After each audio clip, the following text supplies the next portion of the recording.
Alright guys, in this video I want to touch on the topics that involve where and when the children were killed, because this game has so many conflicts with dates and the time period.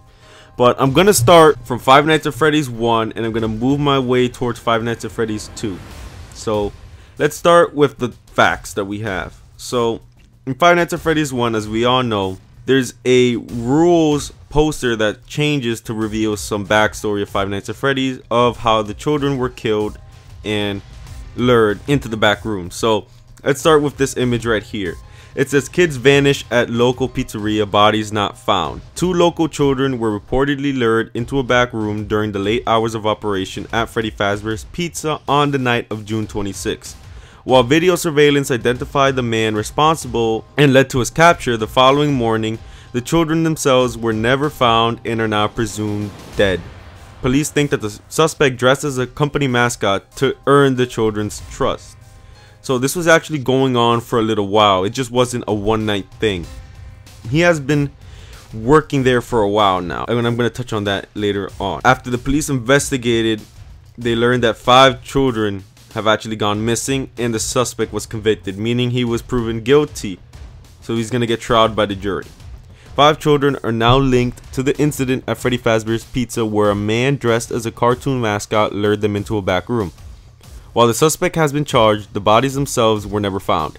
Freddy Fazbear's Pizza has been fighting an uphill battle ever since to convince families to return to the pizzeria. It's a tragedy, of course. What parent in their right mind would go to an establishment that has a history of missing children in their records? So the other 2 newspapers on the right side just basically talk about the pizzeria being closed and that it's threatened with shutdown over sanitation. And on the top right one, it says one parent likened the animatronics to reanimated carcasses. Alright, that's disgusting. Now we know that the murderer lured and killed the children on June 26. Now, we don't know what year, but I'll touch on that later on. So let's move on to Five Nights at Freddy's 2, because I personally believe that the incident took place in the Freddy Fazbear Pizzeria that is involved in the Five Nights at Freddy's 2 game. And I'm gonna tell you why. So in night 1 of Five Nights at Freddy's 2, the phone guy welcomes you to your new summer job to the new and improved Freddy Fazbear's Pizza. And he says, you're the only second guard to work at that location. The first guy finished his week but complained about conditions such as the animatronics trying to get into his room, moving at night, etc, etc. So he thought that his life was in danger. Alright guys, let's fast forward to the night 4 phone call.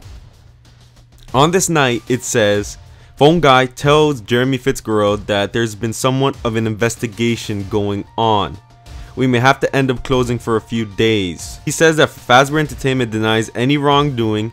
These things happen sometimes, so he thinks that it's false justification. He believes that the police have made a mistake to blame the Freddy Fazbear's Pizzeria for whatever type of incident that went on there.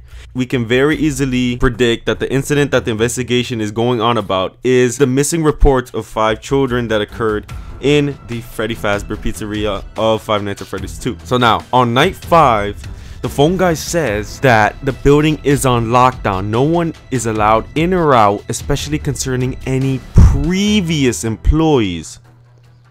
That includes the security guard that worked before you, who was the night shift guard that was moved to the day shift guard. We don't know his name yet. Hopefully it will be revealed in the following game. So it says that when we get it all sorted out, we may move you to the day shift. A position just became available. We don't have a replacement for your shift yet, the night shift, but we're working on it. In the night 6 phone call, phone guy is asking, what are you doing there? The place is closed down, at least for a while. Someone used one of the suits. We had a spare in the back, a yellow one. Someone used it. Now none of them are acting right. Listen, just finish your shift. It's easier than trying to leave in the middle of the night. And he wants you to work the day shift the next day for a scheduled event, a birthday party. He wants you to stay close to the animatronics and make sure they don't hurt anyone. So now, the day shift guard just became available in night 5. So what happened to the day shift guard, guys? Did he quit? I don't think so. On the night 6, it says that someone used one of the suits. Now, according to a year 1987 calendar, let's just use the date given. Alright guys, before we touch on a date, let me introduce to you the problem that causes all the conflicting dates.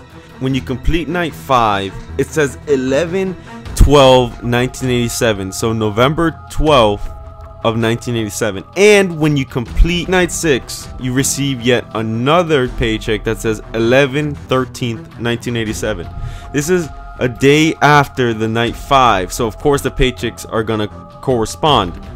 So does that mean that you worked in a Freddy Fazbear Pizzeria from November 8th through November 13th of 1987? Then how come on night 1 it says welcome to your new and summer job? This is 3 months after summer ends. Summer includes the whole months of June, July, and August. But you're working in November. Are the phone calls that phone guy leaves pre-recorded? So this is where the dates begin to conflict, because phone guy says something else and the paycheck says another thing. Let's assume that the paychecks state dates in the future. Let's say that you are actually working in summer, because phone guy's calls are most likely not pre-recorded, because if you go to the night 5 phone call again, he says that the building is on lockdown, and on night 6 he's telling you that the place is closed down for a while.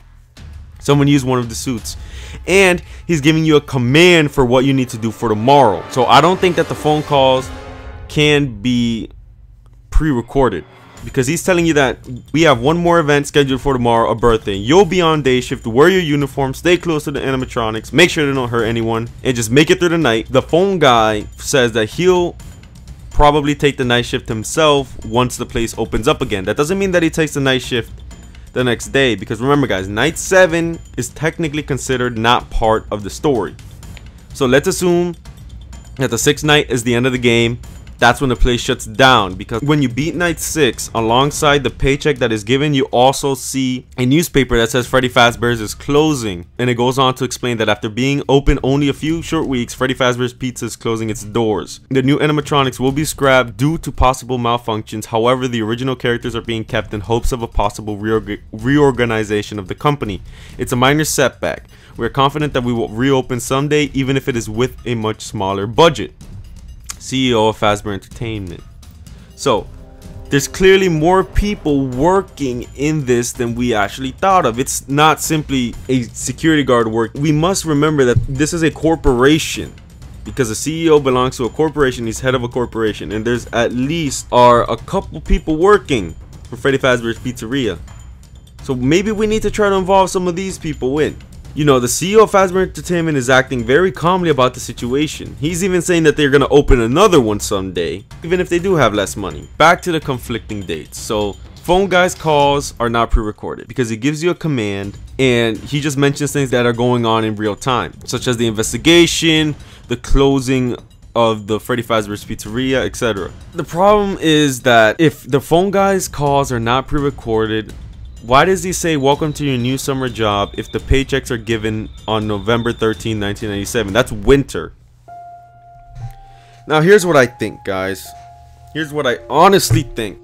Alright guys, so the way paychecks work is that you are not paid until the given date on the paycheck is reached.